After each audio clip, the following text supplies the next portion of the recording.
लेकर आ चुकी हूँ मैं आपके लिए माफियाज चैप्टर 5 का न्यू एपिसोड। तो चलिए शुरू करते हैं इसे। अब तक की कहानी में आप लोगों ने सुन लिया था कि जिया जो अपना दिमाग लगाने की पूरी कोशिश कर रही थी कि आखिर वो किस तरह से रियांश का फ़ोन अपने हाथ में ले ले, क्योंकि किसी भी हालत में उसे फ़ोन तो चाहिए था ताकि वो अपनी सारी परेशानी को वुमेन हेल्पलाइन तक पहुंचा सके और कोई उसकी मदद करने आ सके।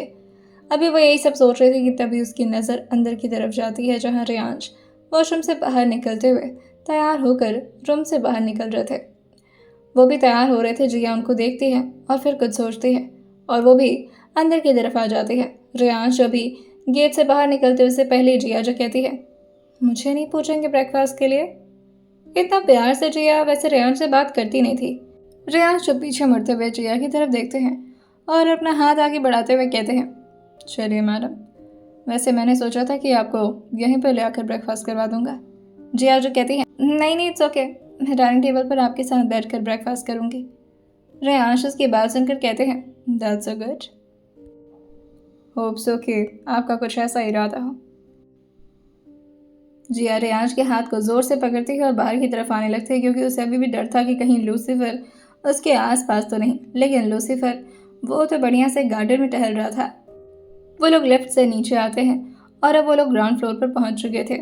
डाइनिंग टेबल पर रेयांश का नाश्ता लग गया था। जिया को देखकर स्टाफ उसके लिए भी नाश्ता तैयार करके लेकर आती हैं।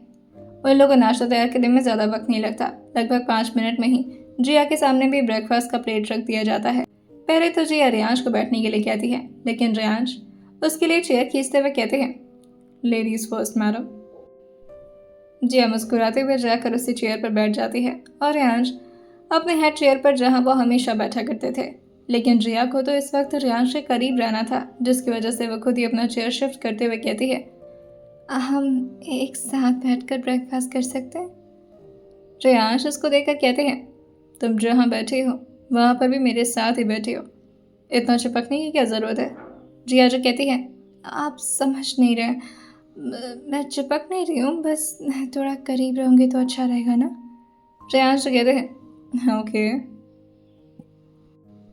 जिया की नज़र ये बोलते बोलते नीचे रखे रेयांश के पॉकेट के फ़ोन पर जाती है, जो हल्का हल्का बाहर की तरफ दिख रहा था। जिया जो कहती है, बस एक बार मैं से हाथ लगा दूँ। वो ये बहुत धीरे बोल रही थी, लेकिन रेयांश के करीब होने की वजह से ये बात रेयांश को सुनाई दी जाती है।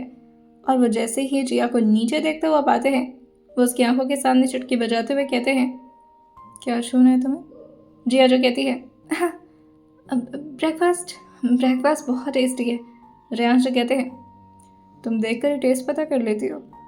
जिया जो कहती है, नहीं, मैं खा रही हूँ, खा के पता करूँगी, लेकिन महक अच्छी आ रही है ना, तो इसलिए बोला मैंने। रेयांश इसकी बात सुनकर के बस अपने आईब्रोज को चिढ़ा लेते हैं। वहीं जिया का एक हाथ जो ब्रेकफास्ट पर था, लेकिन दूसरा हाथ डाइनिंग टेबल के नीचे शैतानियाँ कर रहा था। जिया जो अपने हाथ को धीरे धीरे रेयांश के पैंट से ले जाते हुए ऊपर की तरफ करती है और बस एक बार उनके पॉकेट से वो फ़ोन निकालने की कोशिश कर रही थी। वो अभी फ़ोन को अपने हाथ से टच की ही थी और उसे लगा था कि बस अब तो सब कुछ उसके हिसाब से होने वाला है और उसको विक्ट्री मिल चुकी है। लेकिन तभी अचानक से रेयांश का भी हाथ उसी तरफ चला जाता है। लेकिन वो महसूस कर लेते कि जिया का हाथ इस वक्त कहाँ है, जिस वजह से वो थोड़ा टर्न हो जाते हैं और जिया की तरफ अपना चेहरा कर लेते हैं। जिया को ये बात समझ नहीं आती, क्योंकि उसकी नज़र पूरी तरह से अपने प्लेट पर गड़ी हुई थी। वो तो बस अपनी आंखें छोटी करके अपने हाथ को फील कर रही थी कि वो किसी भी हालत में फ़ोन को बस रेयांश के पॉकेट से बाहर निकाले। लेकिन तभी अचानक से रेयांश के घूमने की वजह से जिया का हाथ कहीं और चला जाता है। लेकिन अभी भी उसकी पकड़ धीरे नहीं हुई थी। वो इस वक्त कुछ और पकड़ चुकी थी और बस वो बार बार उसे खींचने की कोशिश करने लगती है, जिससे रेयांश जिया को एक बार देखते हैं और फिर अपना गला क्लियर करते हैं। लेकिन जिया उनके इशारे को समझ नहीं पाती और वो बस अपने काम में लगी हुई थी और बस वो अपनी आंखें बंद करके कहती है, हो गया, मिल गया, बस मिल गया। लेकिन तभी रेयांश फिर से अपना गला क्लियर करते हुए धीरे से जिया को अपने हाथ से टच करते हुए कहते हैं, क्या कर रही हो? जिया जो रेयांश को रोकते हुए कहती है, एक मिनट रुकिए ना, बस मिल गया। लेकिन तभी रेयांश उसका हाथ पकड़ते हैं और उसी जगह पर रखे हुए जिया को नीचे की तरफ दिखाते हुए कहते हैं, जरा इधर तो देखना। जिया जो गुस्से में रियांश को देखते हुए कहती है, क्या है, परेशान क्यों कर रहे हैं मुझे, मैं बहुत जरूरी काम। लेकिन ये बोलते बोलते जिया की नजर नीचे जाती है। रियांश जिया को नीचे की तरफ इशारा करते हैं जहां पर इस वक्त जिया का हाथ था। जिया ने जैसे ये देखा था कि उसका हाथ किस जगह पर है और उसे रियलाइज होता है कि उसने क्या पकड़ रखा है, उसका पूरा दिमाग खराब हो जाता है और वो जल्दी से अपने हाथ को खींचकर अपनी साइड में कर लेती है और अपने चेहरे को दूसरी तरफ। रियांश जो जिया को परेशान करते हुए और उसके इन हरकतों का नाजायज फायदा उठाते हुए कहते हैं, छी, don't you feel shame? I know that I am handsome, I am charming, पर इसका मतलब ये नहीं कि तुम कहीं पर भी मुझे हाथ लगा सकती हो। मर्दों की भी कोई इज्जत होती है। एंड यू नो व्हाट, मैं तुम्हें ऐसे नहीं जाने दूंगा क्योंकि ये तुम्हारा दूसरा टाइम था। तुमने एक बार और इस तरह की चीजें मेरे साथ की थी, but that time I just ignored. क्या करना चाहती थी मेरे साथ? मुझे इधर उधर हाथ लगाना चाहती थी। हाँ, लुक एट मी। जिया को इस वक्त इतना ज़्यादा शर्म आ रहा था कि उसकी हिम्मत नहीं हो रही थी कि वो अपने चेहरे को उठा भी पाए। उसकी तो पूरी शरीर जैसे अकड़ गई थी, पूरा शरीर, हाथ पांव पूरी तरह सुन्न पड़ चुका था, माथे से पसीने गिर रहे थे और बस वो अपनी आंखें बंद किए अपनी थूक गटक रही थी। रियांश जो आके उसकी तरफ और ज़्यादा बेंड होते हुए कहते हैं, अगर तुम्हें ये सब चाहिए था तो तुम मुझे रात में बता सकती थी, लेकिन तुम इस लेवल की ठरकी हो, दिन में भी। I am going to call man helpline. बताऊंगा उन्हें कि मेरी बीवी मुझ पर गंदी नीयत रखती है और मुझे इधर उधर हर जगह टच करती रहती है। छी। जिया जो हिम्मत करते हुए कहती है, आई एम सो सॉरी, मेरा हाथ गलती से चला गया था। रियांश जो कहते हैं, मेरा हाथ गलती से जाता ना तो तुम पकड़ने की कोशिश नहीं करती, और क्या पकड़ कर खींचना चाह रही थी? हाँ, ये सब बोलते हुए रियांश को तो हंसी आ रही थी, लेकिन जिया की हालत खराब हो रही थी और वो इस ऑकवर्ड कॉन्वर्सेशन की पार्ट और ज़्यादा नहीं बन सकती थी, जिसकी वजह से वो वहाँ से खड़ी होती है और वहाँ से भागने लगती है। लेकिन तभी रियांश उसके पीछे आते हैं और उसका हाथ जोर से पकड़कर अपनी तरफ खींचते हुए कहते हैं, फ़ोन चाहिए था। जैसे रियांश ने अपनी टोन को चेंज कर ये बोला था, जिया जिसे अपनी गलती का एहसास होता है और वो धीरे धीरे अपने नज़रों को उठाते हुए कहती है, वो एक्चुअली मुझे काम। रियांश जो कहते हैं, आई थिंक तुम्हें सेल्फी क्लिक करना होगा, फोटो और एक लड़की हो ना तुम। जिया जैसे ये सुनती है उसे थोड़ा सा रिलैक्स मिलता है और वह भगवान का शुक्रिया अदा करते हुए कहती है, बचा लिया कान्हा जी, इनके दिमाग में अपने आप ही आ गया कि मुझे इनके फ़ोन का क्या काम है। रियांश कहते हैं, अगर फ़ोन चाहिए था तो ले ली होती, मांग लिया होता मुझसे, लेकिन इस तरह से मुझे इधर उधर टच करके। देखो जी, आई अंडरस्टैंड कि तुम्हारे अंदर ये सब फीलिंग आ रही होगी मेरे लिए, पर तुम ये सब रात में करो, ठीक है?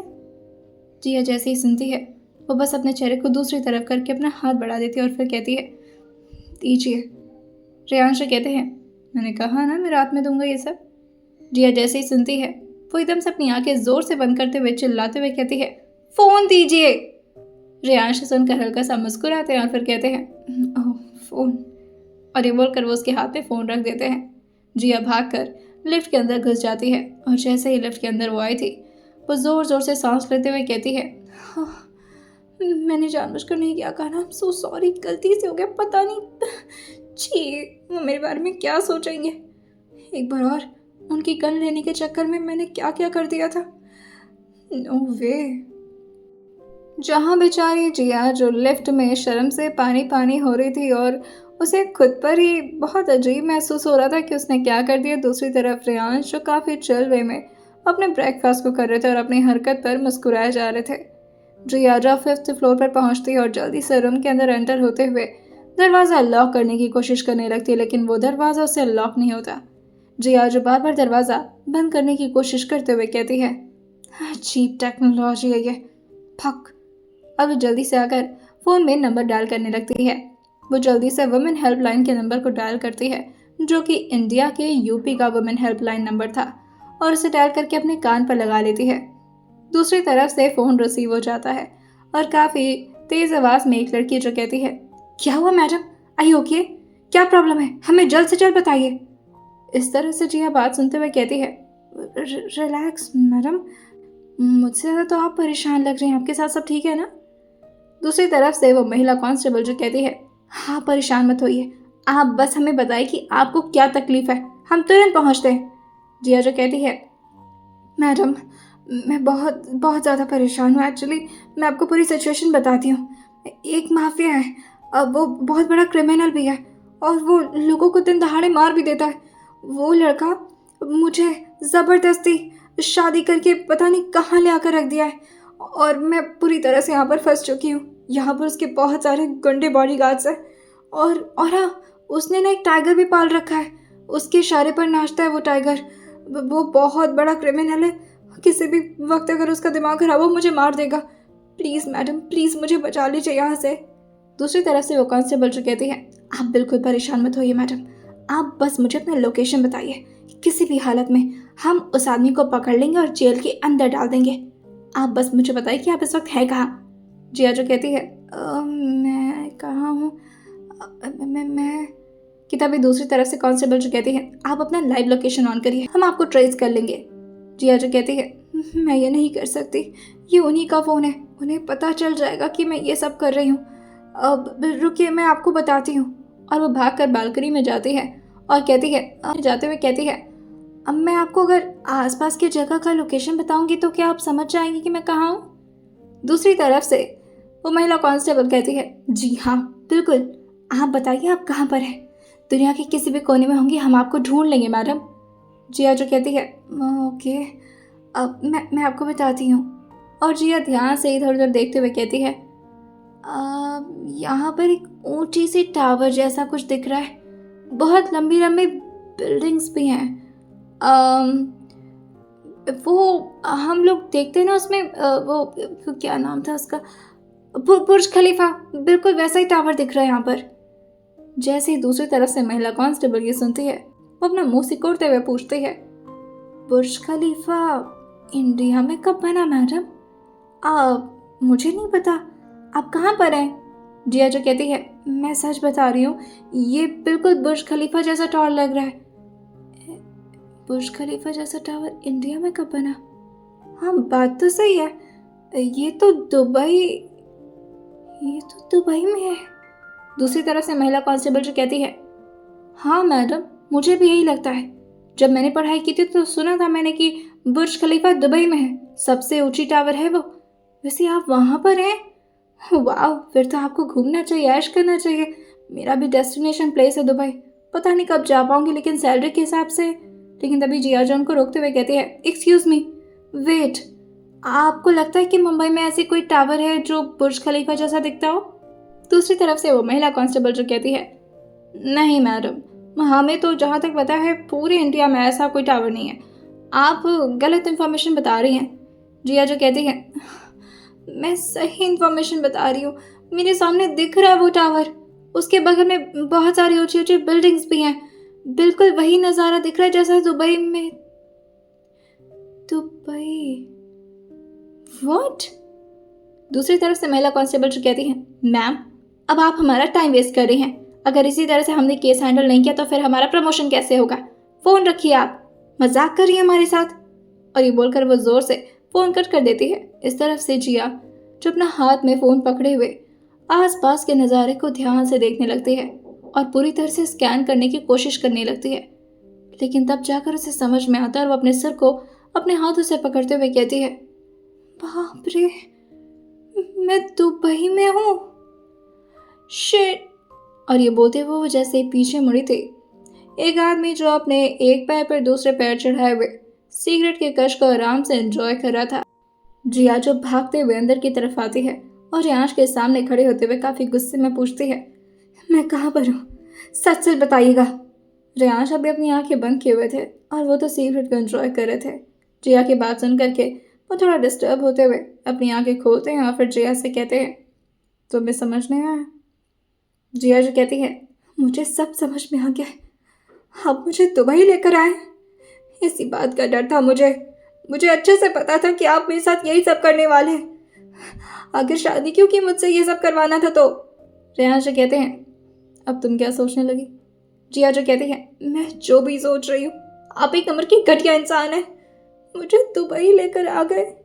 और ये बोलते हुए वो एकदम से अभी डिसबैलेंस होती, लेकिन तभी रेयांश उसका हाथ पकड़कर उसे पीछे की तरफ खींच देते हैं, जिससे जिया जाकर के काउच पर धड़ाम से बैठती है।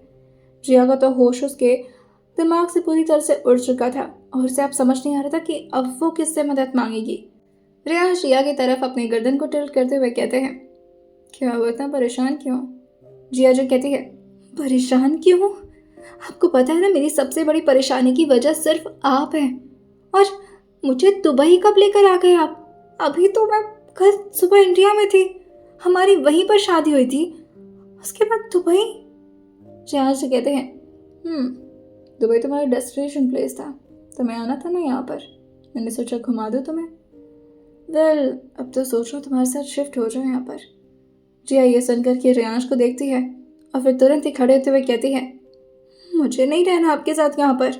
रेयांश कहते हैं, जैसे तुम्हारी तो बहुत मर्जी चलने वाली है ना मेरे साथ। जिया ये सुनकर के गुस्साते हुए कहती है, मैं कोई ना कोई तरीका ढूंढ लूंगी आपसे दूर जाने का। रेयांश कहते हैं, देखते हैं। रेयांश इतना कोल्ड तरीके से बात कर रहे थे और जिया पूरी तरह से हाई टेम्प्ट हो चुकी थी, जिसकी वजह से वो रेयांश से कहती है, फिलहाल तो मुझे बहुत गुस्सा आ रहा है और जब भी मुझे गुस्सा आता है ना तो मैं कोई ना कोई चीज़ ज़रूर फोड़ती हूँ। रेयांश कहते हैं, सर फोड़ने का इरादा है मेरा? जिया जो कहती है, फिलहाल नहीं, अभी तो बिल्कुल नहीं। और ये बोलकर के वो जोर से रेयांश के फ़ोन को ज़मीन पर पटक देती है।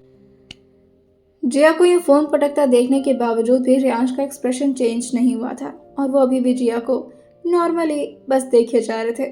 जिया जो ज़ोर से अपने हील को उस फ़ोन पर मारती है और फिर वहाँ से जाने लगती है। रेयांश उसे कहते हैं, बाहर लूसीफर है। जैसे जिया ये सुनती है, वो तुरंत ही उल्टे कदम भागकर वहीं रेयांश के बगल में थोड़ा चिपकते हुए आकर बैठते हुए कहती है, वो यहाँ क्या कर रहा है? रेयांश कहते हैं, तैयार हो जा, हमें कहीं जाना है। जिया जो कहती है, मैं आपके साथ कहीं नहीं जाऊंगी। रेयांश कहते हैं, मैं कपड़े भिजवा रहा हूँ। और ये बोल करके वो उठ जाते हैं और आराम से रूम से बाहर चले जाते हैं। जिया जो पहले तो उस फोन को देखती है और फिर एक बार जाते हुए रेयांश को और अपने सिर पर जोर से मारते हुए कहती हैं, अजीब पागल इंसानों में कहाँ आकर फंस गई हूँ। हे भगवान, ये मेरे साथ क्या हो रहा है? रेयांश अभी दूसरे रूम में थे, जहाँ पर वो बेसिकली अपने सारे इम्पोर्टेंट काम को किया करते थे और वो उनका वर्क प्लेस था। रेयांश के उसी रूम में उनके एक लैंडलाइन पर फ़ोन आता है। रेयांश फ़ोन उठाते हुए कहते हैं, हेलो। दूसरी तरफ से कुणाल का कॉल था। कुणाल जो कहता है, सर मैंने आपके फ़ोन पर बार बार फ़ोन ट्राई करने की कोशिश की, आपका फ़ोन लगा नहीं सर। सब ठीक तो है ना? रेयांश जो कहते हैं, एवरीथिंग इज़ फाइन। कुणाल जो कहता है, सर तो वो फ़ोन? रेयांश जो कहते हैं, वो किसी के गुस्से का शिकार बन चुका है। खैर तुम बताओ क्या हुआ? कुणाल जो कहता है, सर वो अक्षत सर से, उस कमीने अक्षत से मैंने उस गैंगस्टर की बात करवा दी है जो जिया के लिए डील फाइनल किया था। एक्चुअली जिया उसके टॉप डिमांड में थी सर। जैसे रेयांश ये सुने थे, वो लैंडलाइन के फ़ोन को ज़ोर से अपने हाथों से दबाते हुए कहते हैं, उसकी डिमांड तो मैं निकालता हूँ। आगे कुणाल जो कहता है, सर वो अक्षत से बात कराइए तो जिया मैडम को कल लेकर जा सकते हैं आप। रेयांश जो कहते हैं, कल नहीं, मेरे पास इतना वक्त नहीं है, आज की मीटिंग फाइनल करो। कुणाल जो कहता है, sir I am so sorry, मैंने पूरी ट्राई की पर आज वो सऊदी अरब में है, अभी तो वो दुबई पहुंचा नहीं है, कल तक पहुंचेगा सर। रेयांश जो कहते हैं, मतलब कल तक का वेट करना पड़ेगा।